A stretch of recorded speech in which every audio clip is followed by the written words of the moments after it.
حضرت محمد صلی اللہ علیہ وآلہ وسلم کا مقدس فرمان ہے کہ یہ تسبیح پڑھا کرو تاکہ تمہیں جنت ملے۔ اللہ اس بندے کو 70,000 حج، 70,000 قرآن پاک ختم کرنے، 70,000 غلام آزاد کرنے کا ثواب دیتا ہے۔ محترم ناظرین، سیدنا ابو امامہ رضی اللہ تعالی عنہ روایت کرتے ہیں، رسول اللہ صلی اللہ علیہ وآلہ وسلم کا فرمان عالی شان ہے کہ جو شخص ہر نماز کے بعد یا دن رات کے کسی بھی لمحے میں دل کی حضوری اور یقین کے ساتھ یہ تسبیح پڑھے، اللہ تعالیٰ اس کے لیے 70,000 قرآن مجید ختم کرنے کا ثواب لکھ دیتا ہے، اور 70,000 حج مقبول کا اجر دیتا ہے، اور 70,000 غلام آزاد کرنے کا بدلہ عطا کرتا ہے، اور اس کے لیے جنت میں ایک ایسا محل تیار کیا جاتا ہے جس کی وسعت آسمان اور زمین کے درمیانی فاصلے سے بھی کئی زیادہ ہوتی ہے۔ ناظرین محترم، اللہ تعالیٰ قرآن مجید میں ارشاد فرماتا ہے کہ حضرت ابو ہریرہ رضی اللہ تعالی عنہ یہ روایت کرتے ہیں، رسول اللہ صلی اللہ علیہ وآلہ وسلم نے فرمایا کہ اللہ تعالیٰ فرماتا ہے کہ میں اپنے بندے کے گمان کے ساتھ ہوں، اور جب وہ میرا ذکر کرتا ہے تو میں اس کے ساتھ ہوتا ہوں۔ اگر وہ مجھے اپنے دل میں یاد کرتا ہے تو میں بھی اسے اپنے دل میں یاد کرتا ہوں۔ اگر وہ مجھے لوگوں کے مجمع میں یاد کرتا ہے، میں بھی اسے ایسے مجمع میں یاد کرتا ہوں جو اس سے بہتر ہے۔ جب انسان پر دنیا کی مصیبتیں بڑھ جائیں، رزق کی تنگی اسے گھیر لے، دعائیں نہ سنی جا رہی ہوں، تو یہی وہ وقت ہوتا ہے ناظرین جب اللہ کی تسبیح دل کی دنیا بدل دیتی ہے۔ یہ تسبیح وہ کنجیاں ہیں جو غیب کے خزانوں کے تالے کھول دیتی ہیں۔ حضرت ابو ہریرہ رضی اللہ تعالیٰ عنہ سے مروی ہے، نبی پاک صلی اللہ علیہ وآلہ وسلم نے فرمایا، جو بندہ دن بھر میں اس تسبیح کا ورد کرتا ہے، اس کے تمام گناہ معاف کر دیے جاتے ہیں، چاہے وہ سمندر کی جھاگ کے برابر ہی کیوں نہ ہو۔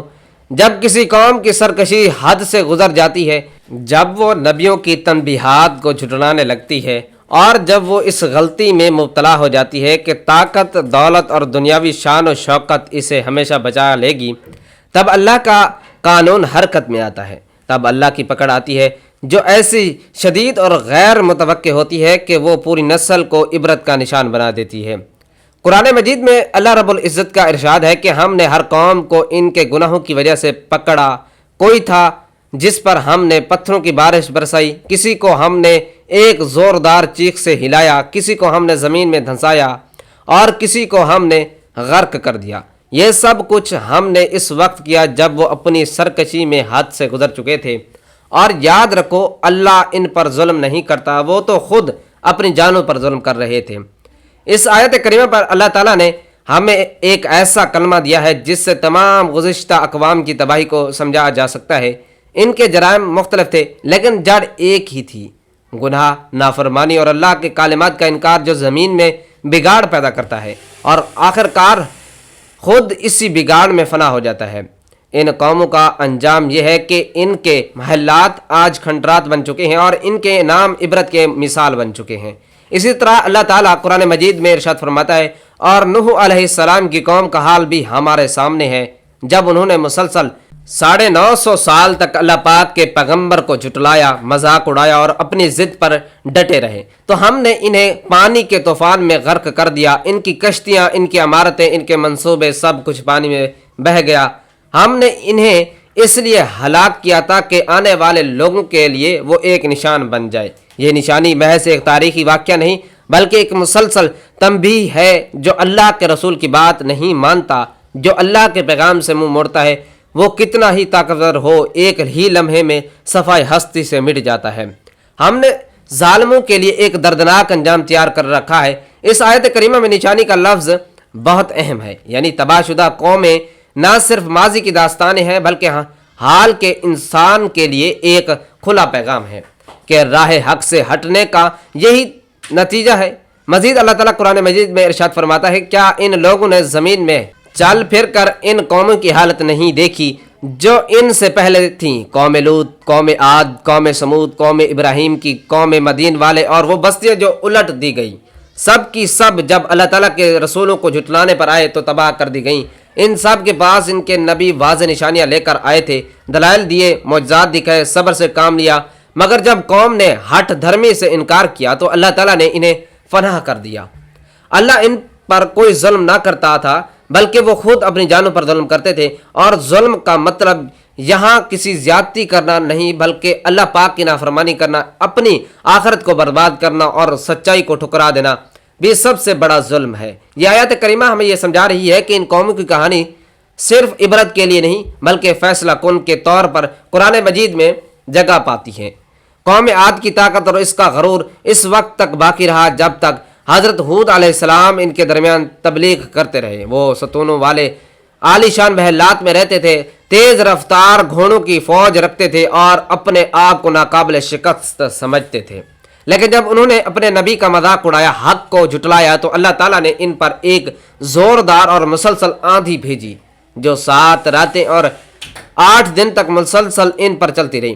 اللہ تعالیٰ قرآن پاک میں ارشاد فرماتا ہے، اور قوم عاد کو ایک تندو تیز آندھی سے ہلاک کیا گیا، ایک ایسی آندھی جو نہ صرف ان کے جسموں کو اڑا کر لے گئی بلکہ ان کے گھروں، فصلوں اور محلات کو بھی نیست و نابود کر گئی، اور وہ ایسے گر پڑے تھے جیسے کھجور کے سوکھے ہوئے کھوکھلے تنے زمین پر بکھرے پڑے ہوتے ہیں۔ کیا تم آج ان میں سے کسی کو باقی دیکھتے ہو؟ یہ سوال ناظرین بذات خود ایک طعنہ ہے اس قوم پر جو سمجھتی ہے کہ وہ ہمیشہ باقی رہے گی۔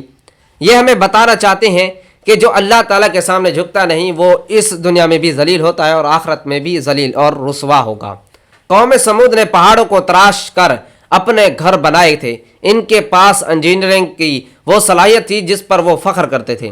حضرت صالح علیہ السلام کو اللہ تعالیٰ نے ان کی ہدایت کے لیے بھیجا، لیکن جب انہوں نے اللہ پاک کی نشانی اونٹنی کو قتل کر دیا تو اللہ پاک نے ان پر ایک ہولناک چیخ نازل کی۔ اللہ پاک قرآن مجید میں ارشاد فرماتا ہے کہ قوم سمود نے اپنی سرکشی کے باعث اپنے نبی کو جھٹلایا جب ان کا سب سے بدبخت اور سرکش شخص آگے بڑھا اور اللہ کی اونٹنی کو قتل کر دیا تو اللہ کا غضب ان پر نازل ہوا اور اس نے ان کو ہلاک کر رکھ دیا۔ ناظرین، یہاں یہ بات قابل غور ہے کہ پوری قوم کو ایک فرد کے جرم پر ہلاک کیا گیا کیونکہ باقی لوگ خاموش تماشائی تھے یا دل میں راضی تھے یا زبان سے نہ روکا نہ تھا۔ یہ اس امت کے لیے ایک عظیم تنبیہ ہے کہ اگر برائی دیکھ کر تم خاموش رہو تو پکڑ صرف مجرم پر نہیں بلکہ ساری قوم پر ہو سکتی ہے۔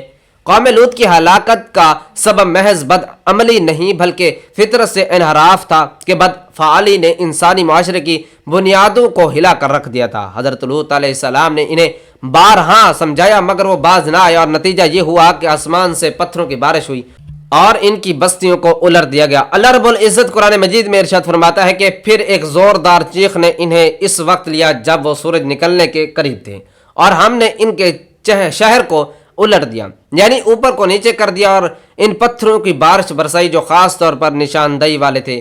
یہ سزا محض ایک گروہ کے لیے نہیں بلکہ ہر اس قوم کے لیے تنبیہ ہے جو اللہ پاک کے احکامات سے انحراف کرے۔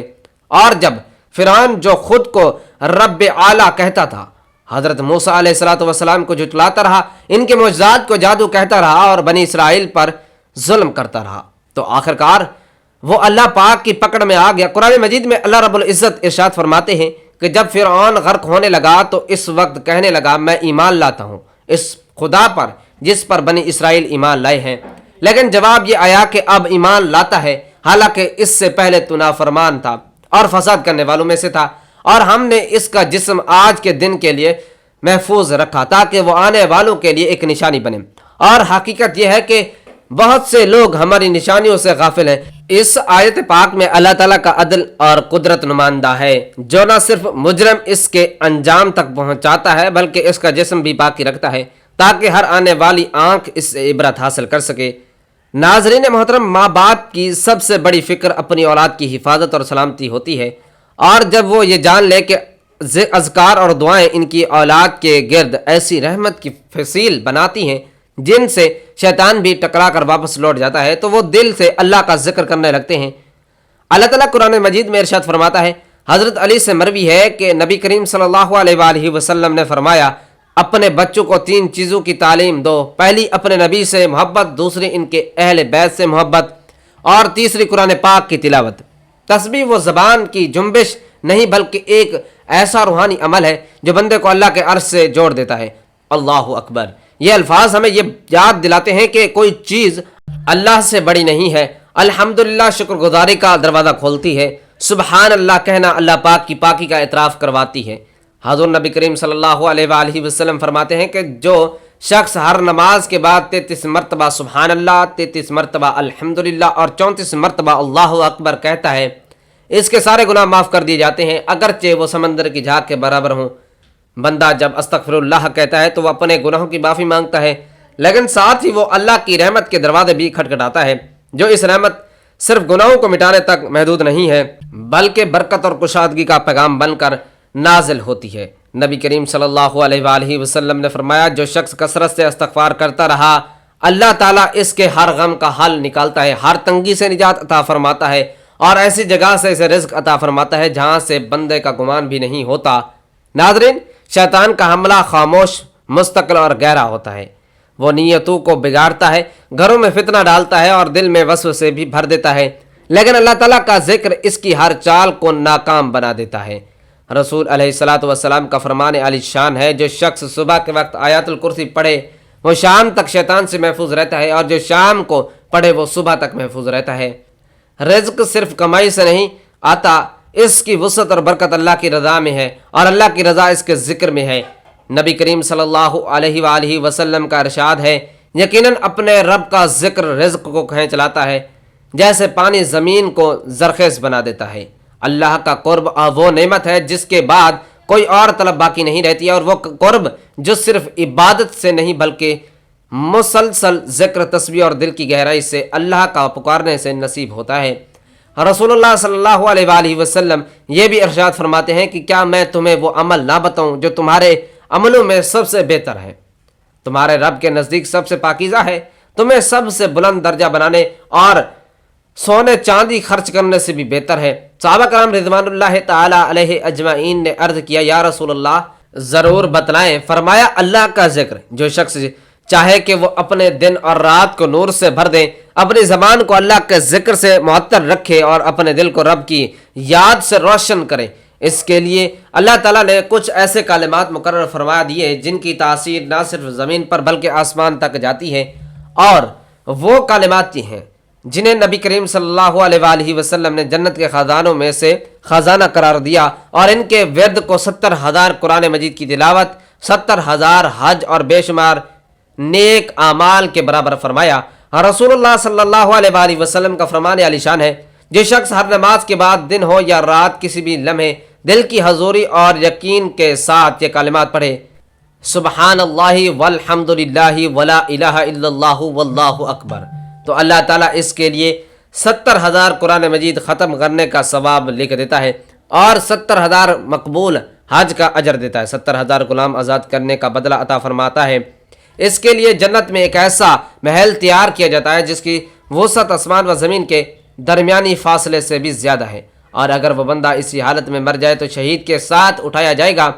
یہ وہ تسبیح ہے جن کا کوئی وقت مقرر نہیں، یہ فجر کے بعد پڑھو تو روشنی بن جاتی ہے، ظہر کے بعد پڑھو تو عمل کا وزن بڑھا دیتی ہے، عصر کے بعد زبان کو معطر کرتی ہے، مغرب کے بعد اندھیروں کو مٹا دیتی ہے، عشاء کے بعد سکون کا سبب بنتی ہے، اور اگر رات کی تنہائیوں میں دل کی حضوری سے پڑھا جائے تو وہ رب کریم کے ہاں مقبول بندوں کی صف میں لا کھڑا کرتے ہیں۔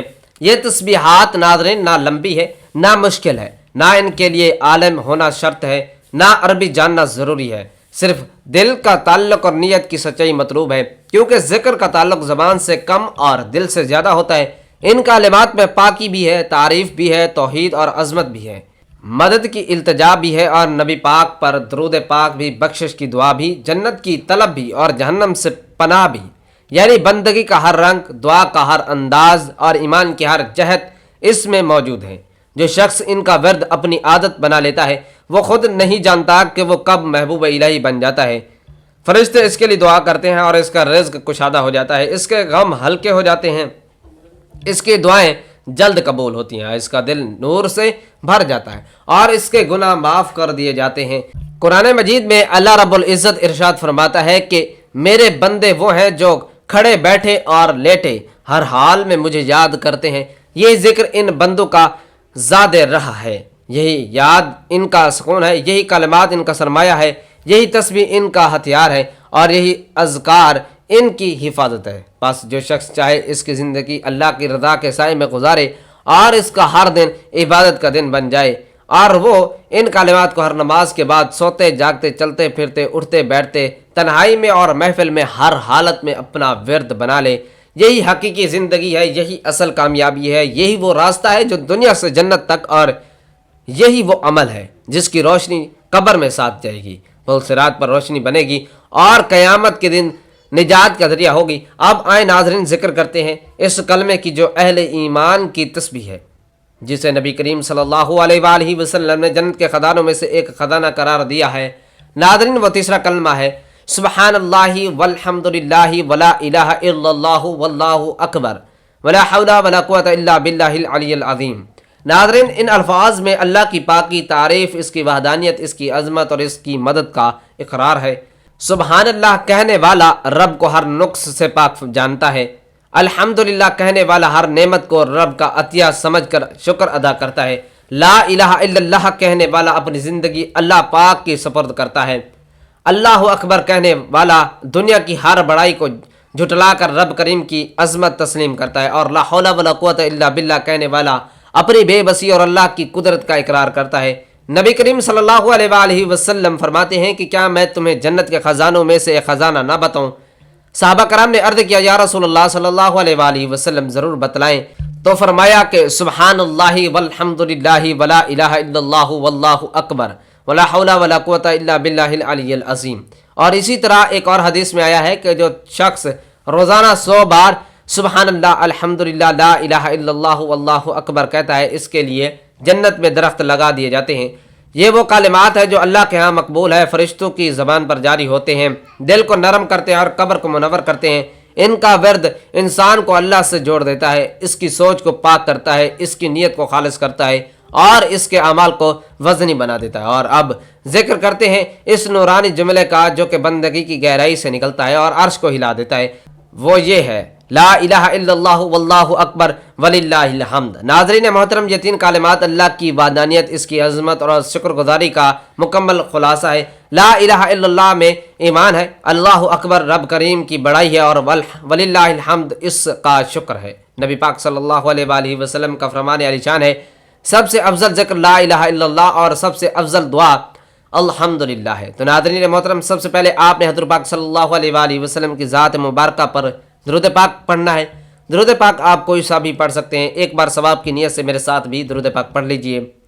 اللہم صلی علی محمد وعلی آل محمد کما صلیت علی ابراہیم وعلی آل ابراہیم انکا حمید مجید۔ اللہم بارک علی محمد وعلی آل محمد کما بارکت علی ابراہیم وعلی آل ابراہیم انکا حمید مجید۔ درود پاک پڑھنے کے بعد آپ نے ایک تسبیح سبحان اللہ والحمد للہ ولا الہ الا اللہ واللہ اکبر ولا حول ولا قوۃ الا باللہ العلی العظیم کی پڑھنی ہے۔ اس کے بعد ایک تسبیح استغفر اللہ کی پڑھنی ہے اور 33 مرتبہ لا الہ الا اللہ واللہ اکبر وللہ الحمد پڑھنا ہے، اور آخر میں پھر آپ نے درود پاک پڑھنا ہے جو کہ شروع میں پڑھا تھا۔ ناظرین قرآن مجید میں ارشاد ہوتا ہے کہ اللہ کی تسبیح کرتی ہے وہ سب چیز جو آسمانوں اور زمینوں میں ہے، اور وہی زبردست حکمت والا ہے۔ ان کا ذکر کا اہتمام کرنا مومن کی علامت ہے، یہ زبان پر جاری ہوں تو دل کو سجدے کی حالت میں رکھتے ہیں۔ یہ وہ اذکار ہیں جو بندے کو مخلوق سے ہٹا کر خالق سے جوڑ دیتے ہیں۔ ان کے ذریعے انسان اپنی اصل منزل یعنی اللہ کی رضا کی طرف پلٹتا ہے۔ یہ ایمان کو تازہ کرتے ہیں اور عمل کو روشن کرتے ہیں۔ یہی اذکار قیامت کے دن نور بن کر بندے کے آگے آگے چلیں گے، اور یہی تسبیحات میدان میں بھاری ہوں گی، اور یہی الفاظ جنت کے دروازے کھولیں گے۔ بس جو ان کلمات کو اپناتا ہے وہ گویا اللہ کی طرف دوڑتا ہے، اسی کی رضا کو مقصد بناتا ہے اور اسی کی قربت کو کامیابی سمجھتا ہے۔ یہی اصل ذکر، یہی اصل عبادت ہے، یہی زندگی کا اصل پیغام ہے۔ اللہ رب العزت ہم سب مسلمانوں کو نیکی کی بات سننے، سمجھنے اور اس پر عمل کرنے کی طاقت اور توفیق مرحمت فرمائے۔ میرا سنانا اور آپ کا سننا اپنی پاک بارگاہ الہی میں قبول و منظور فرمائے، آمین یا رب العالمین۔ محترم ناظرین، اللہ تعالیٰ کے 99 ناموں میں سے کوئی ایک نام اپنے رزق میں برکت، وسعت اور کشادگی کے لیے کمنٹس باکس میں ضرور لکھتے جائیے گا۔ اللہ رب العزت آپ سب سے راضی ہو، آمین یا رب العالمین۔